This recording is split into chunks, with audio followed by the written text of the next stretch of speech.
Hey everybody, I'm Bede, aka the Terrible Australian of Super Podcasts, and welcome to the 16th and final edition of the Godzilla Diaries. For this one, I will be talking about Godzilla Tokyo S.O.S. and Godzilla Final Wars. So let's get right into it. Godzilla Tokyo S.O.S., or as it's also known as Godzilla Mothra Mechasaurus Tokyo S.O.S. Now, what's been interesting about the Millennium series so far is that the first four films are basically standalone films, nothing to do with each other at all. Interesting enough, Tokyo SOS is a follow-up to the previous one, Godzilla against Mecha Godzilla, which I talked about in the previous video. So it's actually refreshing to see a film in this period that is not a standalone film, and it actually is a follow-up. And I'm interested to see where this sequel would actually go with its plot. I have to say, I don't think Tokyo SOS is as good as against Mechagodzilla, which I thought was just totally awesome from beginning to end. It's not as, but it's still pretty solid on its own right. It's a pretty solid and entertaining film. I have to say this. I forgot to mention this. What I like about this one and against Mechagodzilla compared to, say, the first three Millennium films is that these films are actually very tightly paced and short. They don't even go no more than 90 minutes, the both of them, while the others sort of went around the sort of 140, 145 mark and were very slow. This one and against Mechagodzilla are very well paced, and this one actually has a pretty solid story, not particularly amazing, but it does bring Mothra back, who of course is always awesome because she's just one of my favorite kaiju characters in the series. And I didn't mention this in the previous video when I was talking about against Mechagodzilla. Well, that is actually ignores all the Godzilla films in between that one and the original 54 film.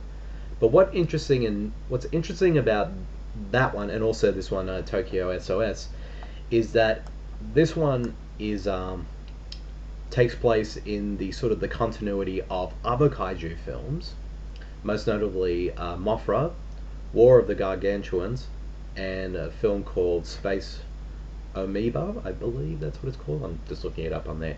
So yeah, it's in the same continuity though as those, which I found pretty interesting. Hence why Mothra is in this one.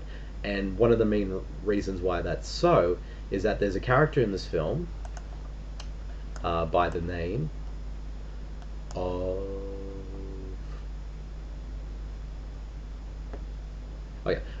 of Dr. Shinichi Chujo, who actually starred in the original 1960s film of Mothra, and he actually comes back to reprise his role from that film into this one. I haven't seen the original Mothra film, so I was a bit slightly confused at first about who this character is, but luckily you sort of in this one you sort of get stock footage flashbacks of some scenes from the original Mothra film in this one. We also get a new cast. We also have a new lead in this one by the name, who's actually the nephew of Chujo, is the name by Yoshido, who's our main protagonist in this one. He takes over the character of Akane Yashiro, who is played by Yumiko Shaiku, who she does reprise her role in this one, but she's only in the movie for 5 minutes because her character, the story with her character in this one is that she's going to go over the US to do more training for the Mechagodzilla program. So she's only in the movie for 5 minutes, but she's there for a very key scene where she talks to Yoshido about Mechagodzilla.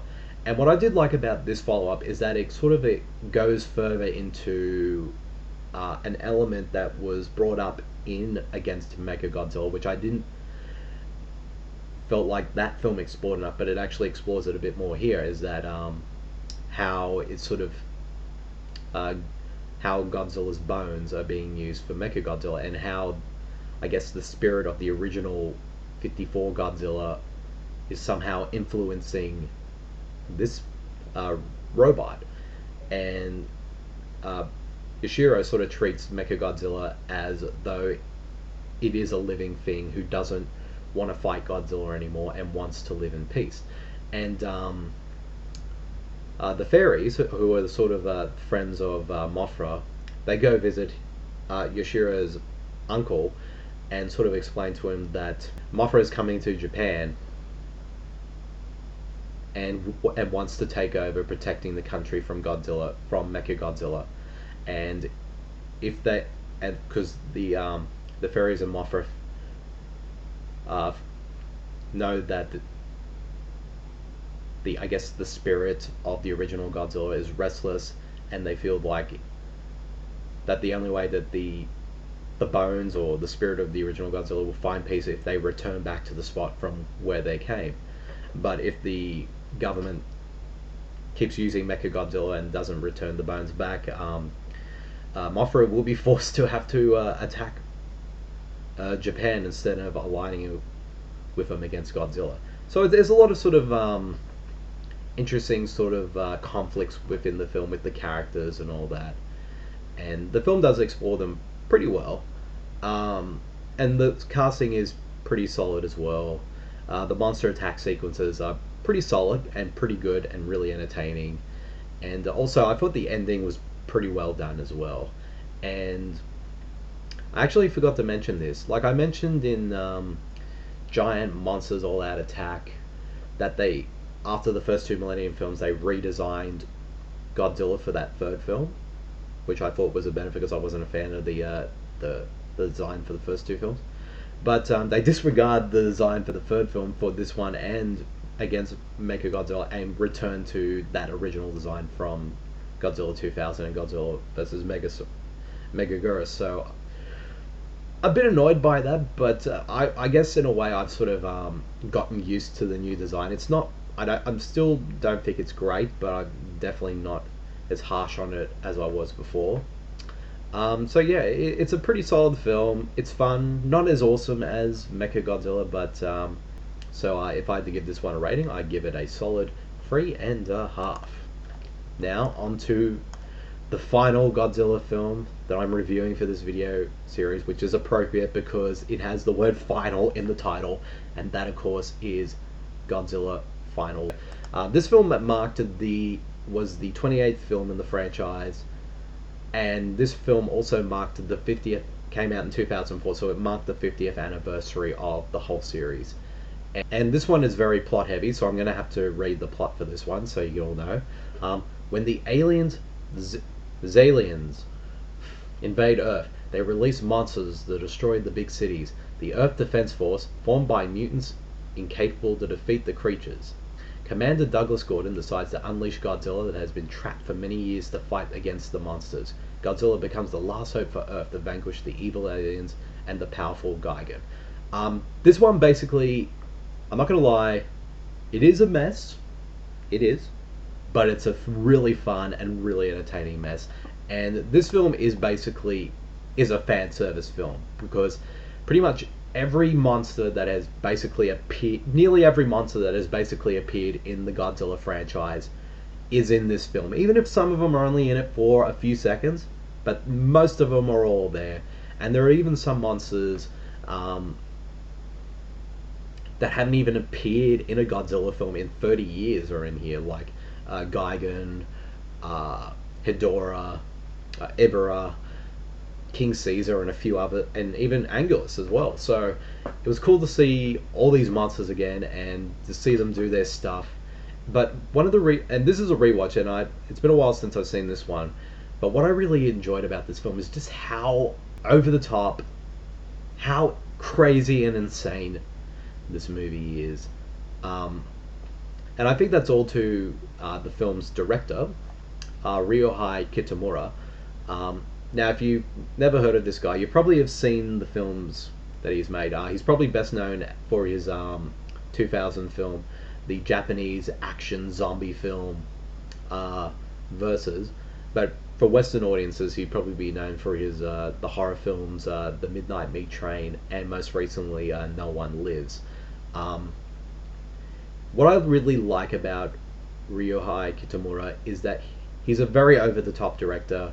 He's very stylized, very visually driven director, but he has a great eye, and he knows how to make something just look cool, both on a visual, uh, like visual aesthetic, but also in tone as well. And it's just a lot of fun. And he also just throws a bunch of things at certain moments during the film that only his crazy mind can conjure up. And also, I have to say, this film is definitely the most cinematic of all the Godzilla films in the entire franchise. Like, a lot of them are on a visual level look great, but this one just feels like a Hollywood film. And when you watch it, it is kind of derivative in a way, because it you can definitely tell that this film was a product of this time, because I can definitely tell by watching this film that the Matrix and as well as the X-Men films were a major influence on this one, and and because you can just tell that from the way it's shot, how the action scenes are done. There's a lot of sort of wire kung fu and martial arts, and also even like uh, bullet time as well, and also you got sort of characters dressed up in black leather jackets and suits and all that stuff, and like, yeah, it's very cheesy and silly, but it's a lot of fun, and the cast do a pretty solid job with their roles. Um, the main actor, um, Masahiro Matsuoka, who plays the character of Sasaki, who's the sort of mutant character. Um, he's really good. He does a solid job. And also there are a couple of, but I also really enjoyed Kazuki Kutamura, who plays sort of the villain of the film, and he's really over the top, and he just goes at this role 110%. It's you can tell he's having a great time playing this role, and he does a good job. And also, there's an American in this film by the name of Don Fry, who plays the role of Colonel Gordon. Now, I think before I was reading up about him before, he was a fighter before starring in this film, and this is his acting debut. Um, he's not the greatest actor in the world, but I will admit he actually does have a really cool presence on screen, and his character is just a total badass. He just steals every scene he is in, and also Godzilla is back to his original form after, the other uh, versions that we've seen of him in the other Millennium films, and he's just kicking ass left to right when he runs into all the monsters, and it's just fun. These things. What's interesting is that all these monster battles are all sort of how they're staged, and everything is completely different from from one to the next. And also, there's one scene in which I think a lot of Godzilla fans would be pretty happy about. The Godzilla from the 1998 Roland Emmerich film does make an appearance in this film, but he goes by the name of Zilla, and he's actually is now a part of canon in the Toho Godzilla series, and so he goes up against, of course, good old Godzilla in Sydney, by the way, and he pretty much gets his ass kicked within a few seconds. So I guess for a lot of fans out there who didn't like the 1998 film would be cheering at this scene, and yeah, the plot's a mess. Like, it tries to cover a lot of things, and it is very flawed. But I just had a really good time watching this film, and I think it's a really good send off for this series. Is this one, because it is fan service, but it's fan service done right. I mean, even Minilla, who I haven't seen since the '70s, makes a return. Um, I know a lot of people hate Minilla, but I have a bit of a soft spot for Minilla. Um, yeah, his subplot is a bit useless, and it could easily have been taken out, and he's just basically there just to stop Godzilla killing our main characters at the end. But but it was cool to see him again, and yeah, and it's a lot of fun, and visually it's great. It's it's silly, it's over the top, it's crazy, insane, doesn't make any sense at all, but it's fun. Also, I do like the fact that that the two more things that the Zalians, who actually were the bad guys in Invasion of the Astro Monster, actually make a return in this film as the antagonist, which I thought was cool. And also, a lot of actors who have appeared in Godzilla films of the past uh, star in this one. But most notably is actor Akira Takarada.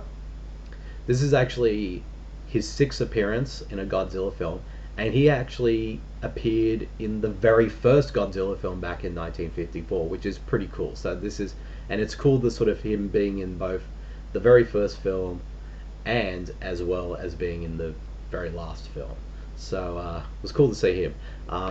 So yeah, Godzilla Final Wars. It's a lot of fun. I can understand why a lot of people wouldn't like it, but I think if you sort of just take it for what it is and just go with it, it can be a lot of fun. Even though I do think the human sort of story takes up more of the screen time away from the monsters, but overall, it's a flawed but fun experience.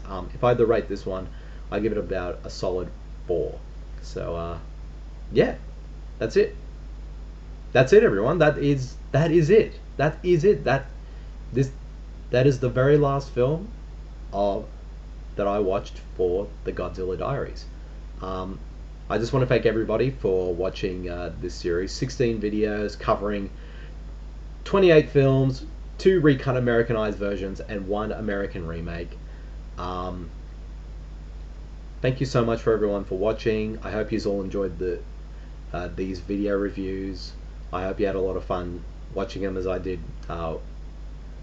doing them, and I hopefully it will all sort of inspire you to all go out and check the series again, or if you haven't seen them before, check them out for a first time. Now I'm all prepared for the the new one that's out next week here in Australia. That's being directed by Gareth Evans. I'm not sure if I will do a video review for that, so I'm not sure if this video will be the very last Godzilla Diary entry or not. I haven't decided yet, but I do know for a fact that I am going to write a full-fledged written review for the new Godzilla film for supermarcy.com. So once I've seen the film, I will post it up on at supermarcy.com so you can all read it. And if I do have time, I might make a special bonus 17th video sort of sharing my brief thoughts on the new film. So, but if you would like, but I haven't, not quite sure yet, but if you would like to see a video of myself talking about the new film, let me know and I'll do it. If not, I'll just stick to this one as being the last one. But like I said, thank you all. I hope you all enjoy it. And yeah, thank you so much, everyone. All right, I'll see you all later. Bye.